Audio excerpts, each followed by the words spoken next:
He was never meant to leave the trading post until a single Mustang changed everything. What would you do if your entire future was suddenly placed in your hands by a man you were raised to fear? Thank you so much for watching and for all your comments. Let me know at the end if you liked the story and where you're watching from and why you're following this. The Texas sun blazed mercilessly across the sprawling plains in the summer of 1867, casting long shadows over the dusty settlement of Fort Griffin. The air shimmered with heat, distorting the horizon where the endless grasslands met the cloudless sky. In the heart of this unforgiving landscape, a young woman named Eleanor Rose Ashford stood before her father's trading post, her honey-colored hair tied back with a simple ribbon, her green eyes surveying the approaching group of Comanche riders with a mixture of apprehension and curiosity. Eleanor had lived her entire 22 years on the frontier. Her father, Thomas Ashford, had established his trading post 5 years earlier, building a reputation as an honest merchant who treated the Comanche people with respect and fairness. Unlike many settlers who viewed the native tribes with suspicion and hostility, Thomas understood that survival in this harsh land required cooperation and mutual understanding. He had taught Eleanor the Comanche language from a young age, insisting that knowledge and communication were the bridges to peace. The riders approached steadily, their horses kicking up small clouds of dust with each stride. Eleanor counted 7 warriors, their bodies lean and powerful, moving with the natural grace of men who had spent their entire lives on horseback. At the front rode a young warrior who immediately commanded attention. He sat tall and straight, his broad shoulders and muscular frame speaking of strength and endurance. His long black hair flowed freely down his back, and his face, with its strong jawline and high cheekbones, possessed a striking handsomeness that momentarily caught Eleanor off guard. Thomas emerged from the trading post, wiping his weathered hands on his leather apron. He was a tall man with graying hair and kind eyes that crinkled at the corners from years of squinting against the sun. He raised his hand in greeting, and the lead rider returned the gesture with quiet dignity. "Nashota," Thomas called out using the young warrior's name. "You honor us with your visit." Nashota dismounted with fluid grace, his moccasined feet touching the ground silently. He was perhaps 25 years old, and up close, Eleanor could see the intelligence burning in his dark eyes. There was something different about him compared to the other warriors she had met over the years, a certain intensity, a barely contained energy that suggested both fierce pride and deep contemplation. "Thomas Ashford," Nashota replied in accented but clear English. "I come to trade. I have brought buffalo hides, the finest from our recent hunt. I seek supplies for my people." The other warriors began unloading bundles of carefully prepared hides from their pack horses. Eleanor's father examined them with an expert eye, nodding appreciatively at the quality of the work. These were indeed excellent hides, properly scraped and treated, worth significant value in trade. As the men conducted their business, Eleanor found her gaze repeatedly drawn to Nashota. There was something about the way he carried himself, a combination of warrior's confidence and an unexpected gentleness in his movements when he handled the hides. She noticed his hands, strong and capable, yet precise in their movements.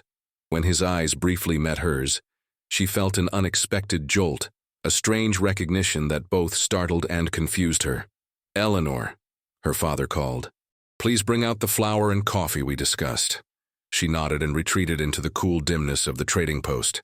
The interior was packed with goods, barrels of flour and sugar, sacks of coffee beans, bolts of cloth, metal tools, cooking implements, and various supplies that the settlers and native traders sought. As she gathered the requested items, her mind wandered to the young warrior outside.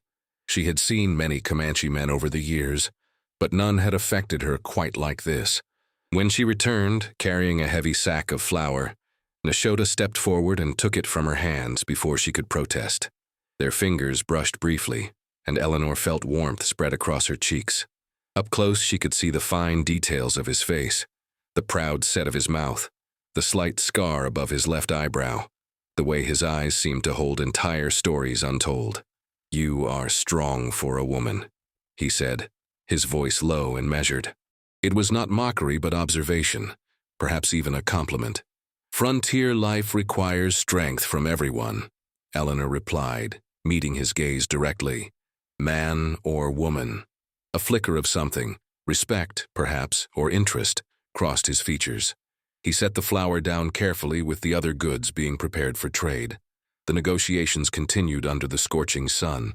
Thomas and Nashota discussed quantities and values with the careful attention of men who understood that fair trade was the foundation of trust. Eleanor noticed that unlike some traders who came through, her father never tried to cheat or take advantage. He offered honest value, and in return, the Comanche respected him. As the transaction neared completion, one of the other warriors led forward a magnificent Mustang. The horse was a stunning creature, its coat a rich sorrel color that gleamed like burnished copper in the sunlight. It was young, perhaps 3 years old, with intelligent eyes and a spirited bearing that suggested both speed and endurance. The horse danced slightly at the end of its lead rope, muscles rippling beneath its glossy coat. Nashota placed his hand on the Mustang's neck, calming it with a gentle touch. "This horse," he said, looking directly at Thomas, "is special. I captured him myself in the wild lands to the west. I have trained him with patience and respect.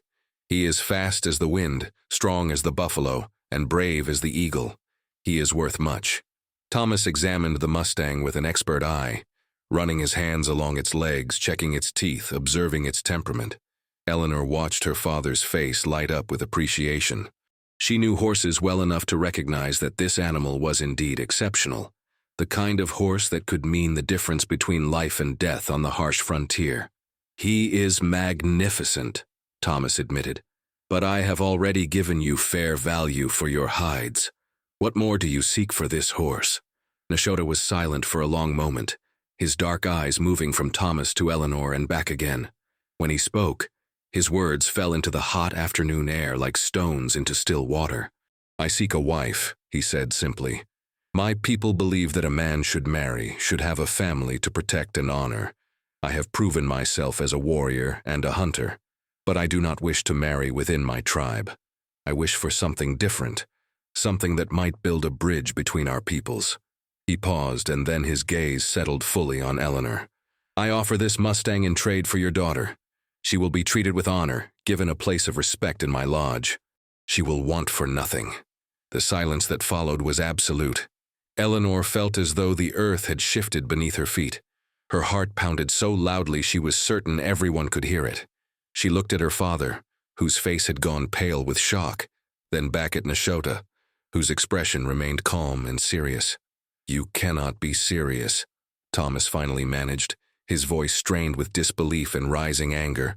"My daughter is not property to be traded like flour or coffee." "This is outrageous." Nashota stood his ground, his posture respectful but unyielding. "Among my people, it is the highest honor to offer such a trade. I offer my finest horse, my most valuable possession, because I recognize her value. I have watched how she works beside you, how she speaks our language with respect, how she does not look upon us with fear or hatred. She is strong and capable. She would be a good wife." Eleanor's mind reeled. Part of her was outraged at being discussed as though she were indeed a commodity.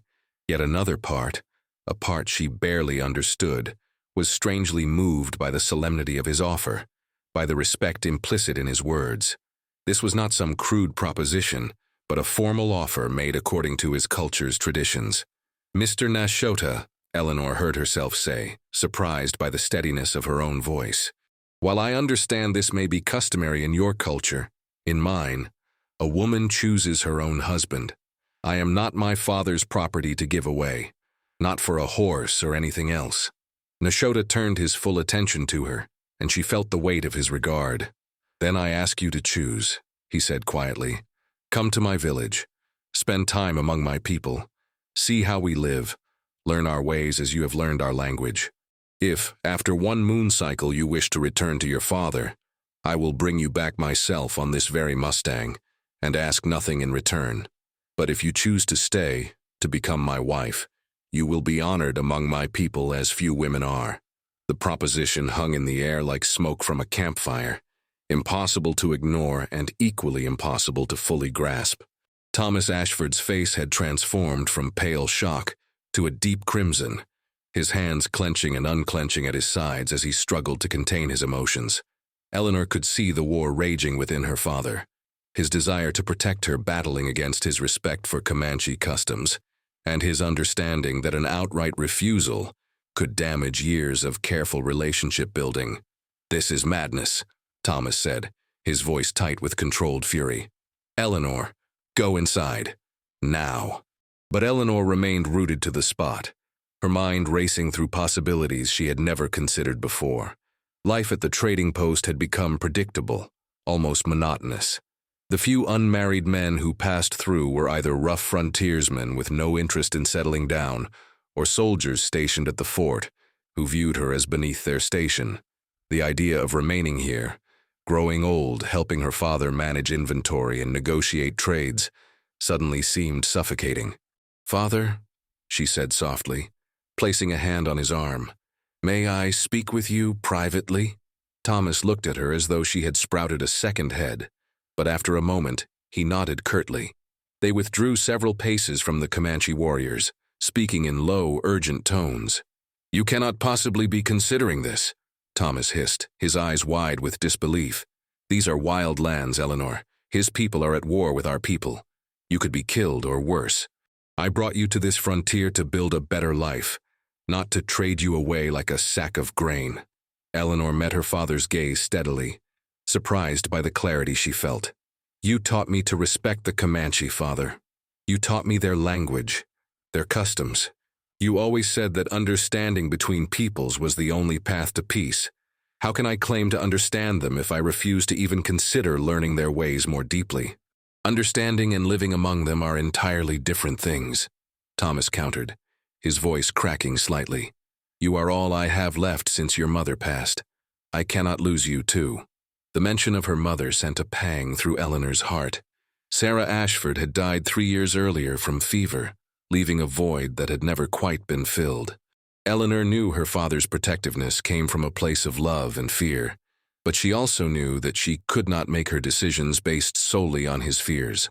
"He said I could return after 1 month if I wished," Eleanor reminded him gently. "He gave his word.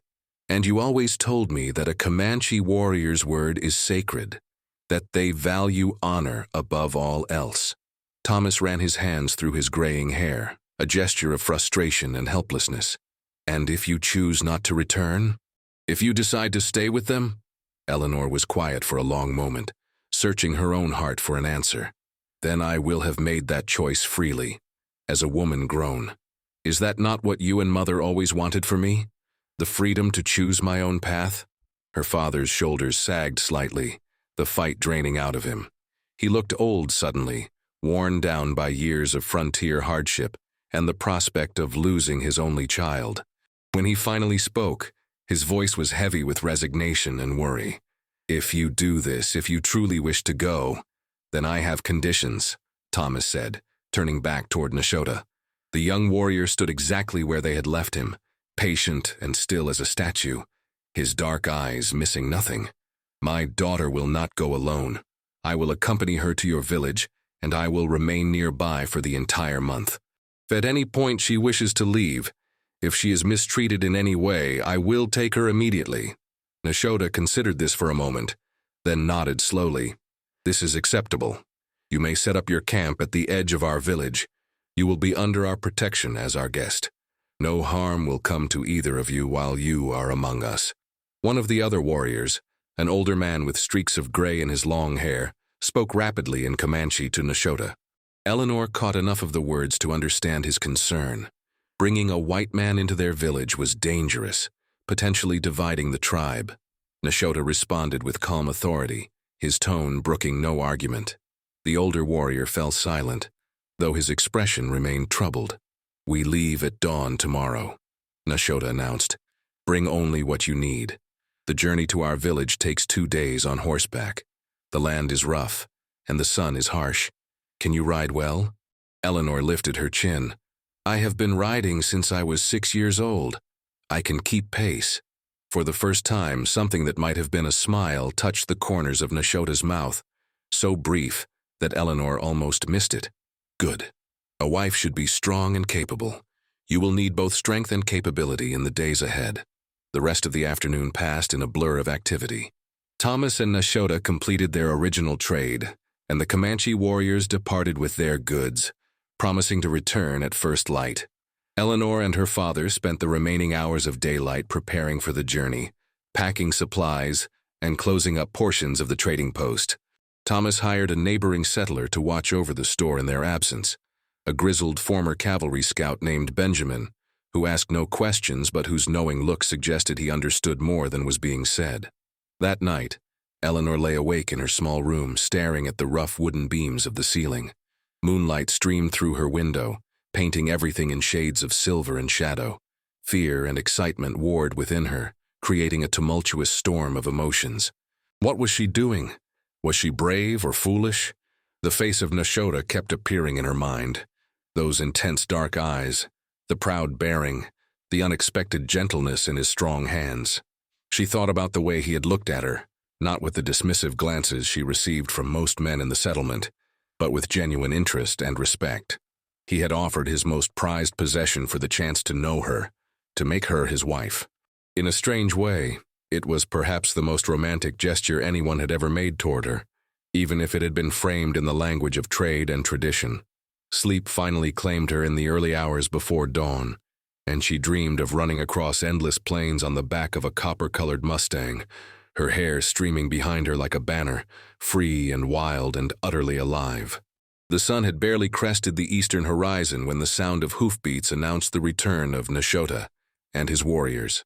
Eleanor emerged from the trading post dressed in her most practical clothing, a simple cotton dress in deep blue, sturdy leather boots, and a wide-brimmed hat to protect her face from the relentless sun.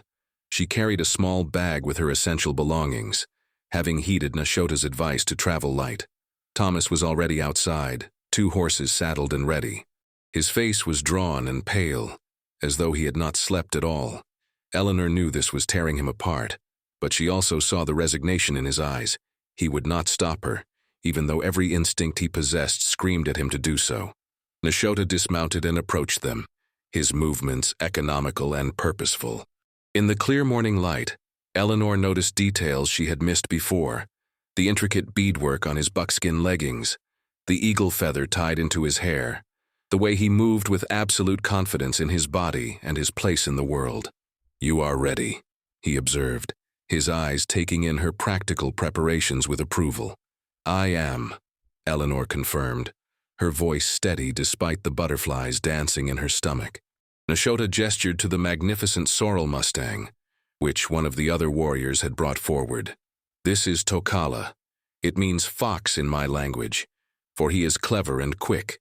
He is yours now, whether you choose to stay with my people or return to your father, a gift freely given." Eleanor approached the horse slowly, extending her hand for him to sniff. Tokala's nostrils flared as he took in her scent, his intelligent eyes studying her with what seemed like careful consideration. She ran her hand along his powerful neck, feeling the warmth of his coat and the strength of the muscles beneath. The horse nickered softly, and Eleanor felt an immediate connection, a bond forming between rider and mount. "He is beautiful," she said sincerely. "Thank you." Thomas helped her mount, his hands lingering on her arm for just a moment longer than necessary. "Be careful," he whispered, his voice thick with emotion. "And remember, you can come home anytime at all." Eleanor squeezed his hand reassuringly before settling into her seat. Tokala shifted beneath her, testing this new rider, but she held firm with gentle confidence, and the horse settled. The journey began with the rising sun at their backs, casting long shadows across the grasslands. They rode in formation, with Nashota at the lead, Eleanor and Thomas in the middle, and the other warriors surrounding them protectively. The pace was steady but not punishing, designed to cover ground efficiently, while preserving the horse's strength for the long journey ahead. As the miles fell away behind them, Eleanor found herself observing everything with heightened awareness.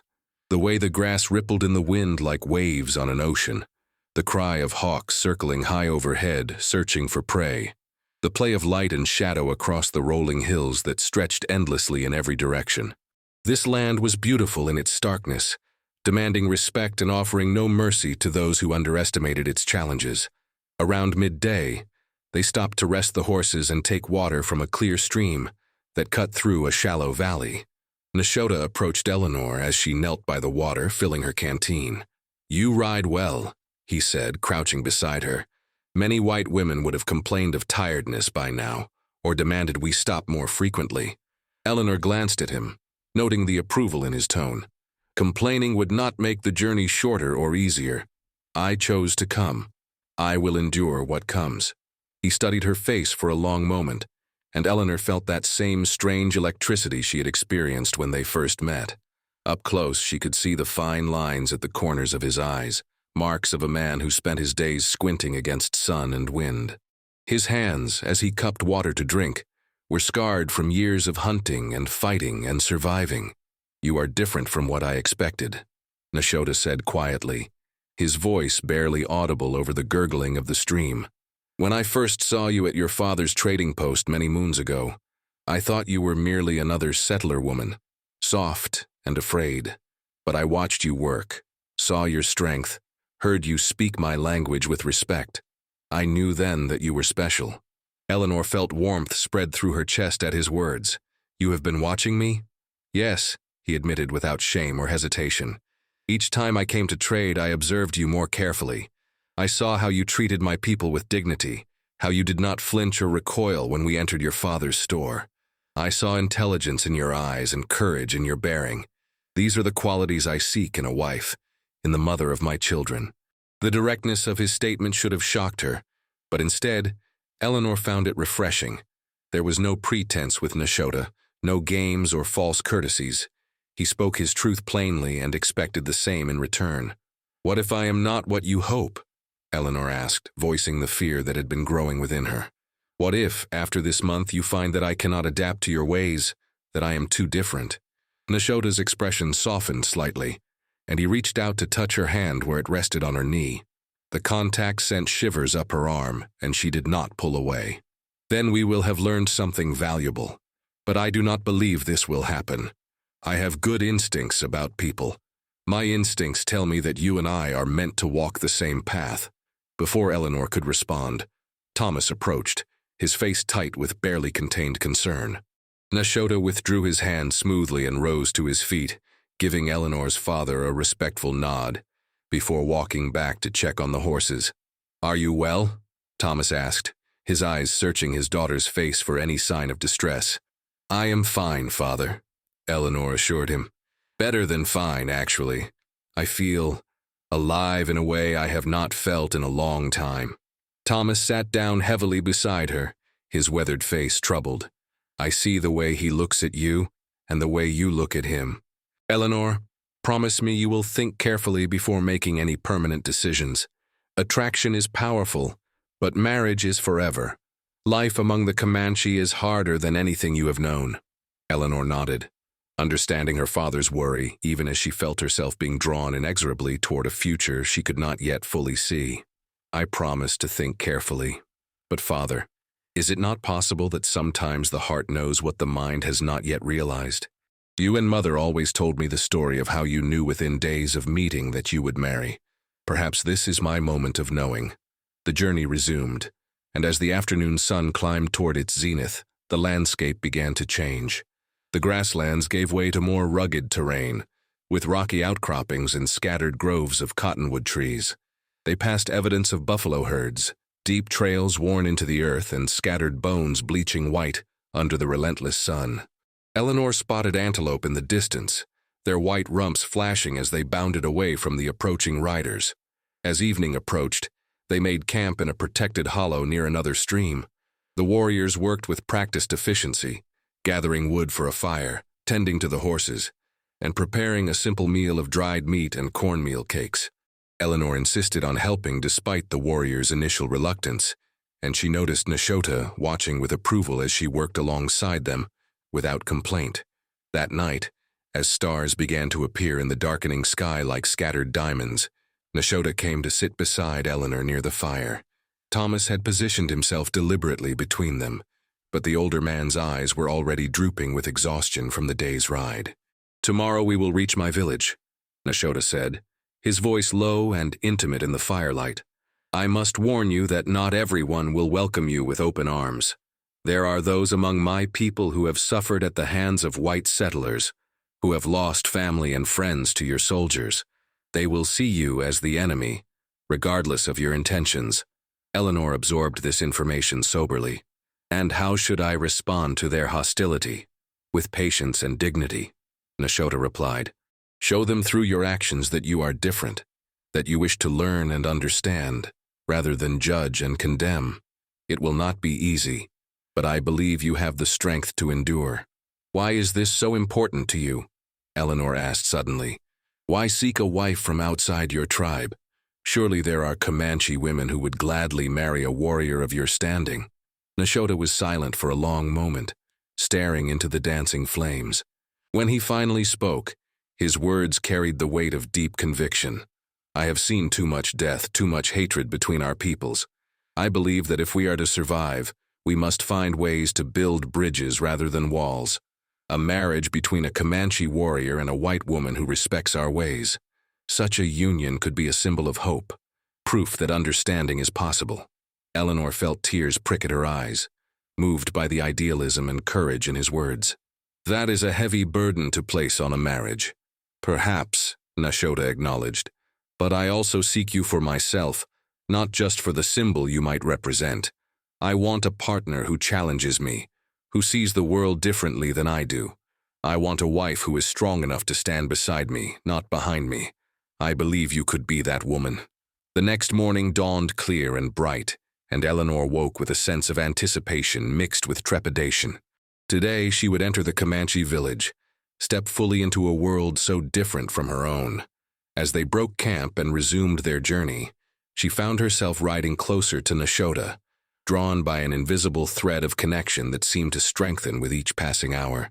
By mid-afternoon they crested a rise, and Eleanor caught her first glimpse of the village below. It was larger than she had expected, with dozens of hide lodges arranged in a rough circle near a bend in a river. Smoke rose from cooking fires, and she could see figures moving about, women working, children playing, men tending to horses in a large corral. The scene was peaceful, almost idyllic, and yet Eleanor knew that beneath this tranquility lay the constant threat of conflict with the encroaching settlers and soldiers. As they descended toward the village, people began to emerge from the lodges, alerted by the watchful sentries who had spotted their approach. Eleanor felt the weight of dozens of eyes upon her, and she sat straighter in her saddle, determined to show no fear or uncertainty. An older woman with gray-streaked hair and a face lined with years of wisdom and hardship stepped forward as they entered the village. She spoke rapidly in Comanche, her tone sharp and questioning. Nashota responded with calm authority, and though Eleanor could not catch every word, she understood the gist. He was explaining her presence and his intentions. The older woman's eyes, dark and penetrating, fixed on Eleanor with an intensity that made her want to look away. But she held that gaze steadily, offering respect, but not submission. After what felt like an eternity, the woman nodded slightly and spoke a few words that Nashota translated. This is Mahwa, one of our tribal elders and a woman of great wisdom. She says you may stay, but you must prove yourself worthy. She will teach you our ways, and she will judge whether you have the strength to become one of us. Over the following days, Eleanor threw herself into learning everything she could about Comanche life. Mahwa proved to be a demanding but fair teacher, showing Eleanor how to prepare buffalo hide, how to make pemmican, how to identify medicinal plants, and countless other skills essential for survival. The work was backbreaking and endless, and Eleanor's hands became rough and calloused. Her back ached constantly, and she fell into her sleeping robes each night utterly exhausted. But she also found unexpected beauty in this life. She learned the Comanche names for the stars and the stories associated with each constellation. She watched in awe as the warriors practiced their riding skills, performing impossible feats of horsemanship that seemed to defy gravity. She listened to the elders tell stories around the evening fires, tales of great hunts and legendary warriors, of the days when the buffalo herd stretched from horizon to horizon. And through it all, Nashota was a constant presence. He did not coddle or protect her from the harsh realities of his world, but he was always nearby, offering quiet encouragement when the tasks seemed impossible, explaining customs she did not understand, defending her when some of the more hostile tribe members made cutting remarks about the white woman who thought she could become Comanche. Eleanor found herself falling for him in ways she had never imagined possible. It was not just his physical strength or striking appearance, though she certainly appreciated both. It was his intelligence, his unwavering sense of honor, his vision of a world where their two peoples might live in peace. It was the gentle way he handled children and animals, contrasted with the fierce warrior spirit he displayed when protecting his people. It was the way he looked at her, as though she were the most fascinating thing he had ever encountered. 2 weeks into her stay, a crisis erupted that would test everything Eleanor had learned and determine her fate among the Comanche. A group of young warriors returned to the village with news that a cavalry patrol had been spotted near their hunting grounds, driving away the buffalo herds that the tribe depended on for survival. Tensions flared immediately, with many calling for an immediate attack on the soldiers. Nashota stood before the gathered tribe, his voice rising with passionate intensity as he argued against hasty action. If we attack now, we invite retaliation. More soldiers will come, and they will bring their big guns and their hatred. We must be strategic, not reckless. But an ambitious young warrior named Peta challenged him, his words dripping with contempt. You speak of strategy while our people go hungry? Or has the white woman made you soft, made you forget who you are? Perhaps you care more for her than for your own people. The accusation hung in the air like poison, and Eleanor felt every eye in the village turn toward her. She stood frozen, understanding that this moment would define everything. If she remained silent, she would be seen as weak. But if she spoke without wisdom, she could make things worse. Taking a deep breath, Eleanor stepped forward, her voice clear and strong as she spoke in Comanche, the language she had worked so hard to master. I am white, this is true, but I am not responsible for the actions of the cavalry, just as you are not responsible for every wrong committed by every Comanche warrior. Nashota speaks wisdom, not weakness. Rushing into battle without a plan brings honor to no one. It brings only death and suffering to those you love. She turned to address the entire gathering, her heart pounding but her voice steady. I came here to learn your ways, to build understanding between our peoples. I have worked until my hands bled. I have learned your language and your customs. I have shown respect to your elders and gentleness to your children. If you choose to reject me because of the color of my skin, that is your right. But do not reject the wisdom of a good man because he showed me kindness. Silence fell over the gathering, broken only by the crackling of the central fire. Then Mawa, the elder who had been Eleanor's teacher, stepped forward. Her weathered face was grave, but her eyes held a glimmer of approval. The white woman speaks with courage and wisdom beyond her years, Mahwa declared. She has proven herself in these weeks, working harder than many who were born among us. She honors our ways and respects our traditions. Perhaps Nashota's vision of bridge building is not foolish after all. Perhaps the spirits have brought her to us for a reason. Other voices began to rise in support, and Eleanor felt tears of relief and gratitude threatening to spill from her eyes. Nashota caught her gaze across the circle, and the pride and love she saw shining in his eyes made her heart soar. The crisis was resolved through careful negotiation rather than violence. Nashota led a small delegation to meet with the cavalry commander, and through patient diplomacy, they established boundaries that would allow the Comanche to hunt without interference. It was a fragile peace, but it was peace nonetheless, and it gave Eleanor hope that the vision she and Nashota shared might actually be possible. As the month neared its end, Eleanor knew with absolute certainty what her choice would be. She found her father in his small camp at the edge of the village one evening, sitting before his fire and staring into the flames with a melancholy expression. "Father," she said softly, sitting down beside him, "we need to talk." Thomas looked at her, and she saw that he already knew what she was going to say. "You are staying, aren't you?" Eleanor nodded, taking his weathered hand in hers. "I love him, Father. And more than that, I love this life, these people, the purpose I have found here. I know it frightens you, and I know you will worry, but this is where I belong. I feel it in my bones." Thomas was quiet for a long time, tears streaming silently down his face. When he finally spoke, his voice was choked with emotion. "Your mother would be so proud of you. You have her courage, her compassion, her strength. I just wish she were here to see the remarkable woman you have become." "She is here," Eleanor said gently, looking up at the star-filled sky. "She is always here in the wind and the stars and in the love we carry for her." They sat together in companionable silence, father and daughter, knowing that their relationship was changing but not ending. Thomas would return to his trading post, but Eleanor knew he would visit often, maintaining the bridge between the two worlds that she now straddled. The next morning, as the entire village gathered to witness the ceremony, Eleanor stood beside Nashota before the tribal elders. She wore a beautiful dress of soft deerskin that Mahwa and the other women had made for her, decorated with intricate beadwork and dyed porcupine quills. Her honey-colored hair had been braided in the Comanche style, woven with feathers and small ornaments.